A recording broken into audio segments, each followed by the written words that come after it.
So, you want to learn about some Night Maniac? Well, you came to the right place. In this video, I'll be going over my reviews and thoughts on Night Maniac, but with no spoilers, so you can play for yourself. So I'll be scoring these games off of 3 different factors: the story and how good it's guided, the core mechanics of the game, and the game/audio design. So let's go right into it, yo. So firstly, we'll talk about the story and guidance of the game. The story is very simple, but works quite well, with just enough info and context for the player to understand what's happening and where it's kind of going. And with a nifty piece of notepaper, you'll be on your way to following this story.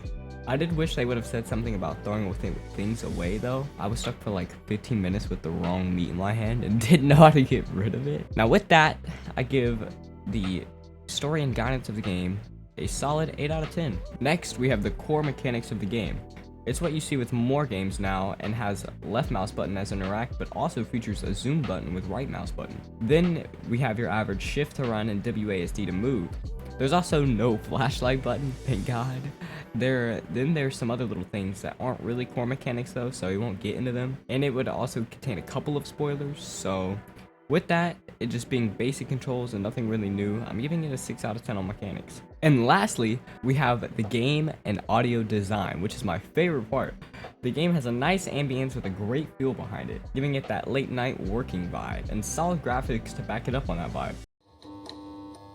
There were also some things that did catch me off guard, and one being going through doors. It has a super slow animation and it goes into just black with just a door. I can see why this is done, and it was probably to build suspense when entering another room, but really nothing happened half the time behind the doors until later in the game.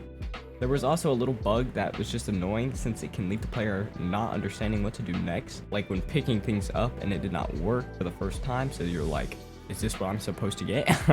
But all around, for a demo, it was great, and with that, I would rate the game and audio design a 7 out of 10. So with all that info on the story, the mechanics, and the game/audio design, my overall score for the Night Maniac is a 7 out of 10. I would definitely recommend a playthrough and can't wait to see what the full release is all about. And there was my 5-minute review on Night Maniac. I do hope you enjoyed this video, and if you did, you will definitely like this one right over here about me and my friends lost in the Amazon rainforest. 'Twas a scary time.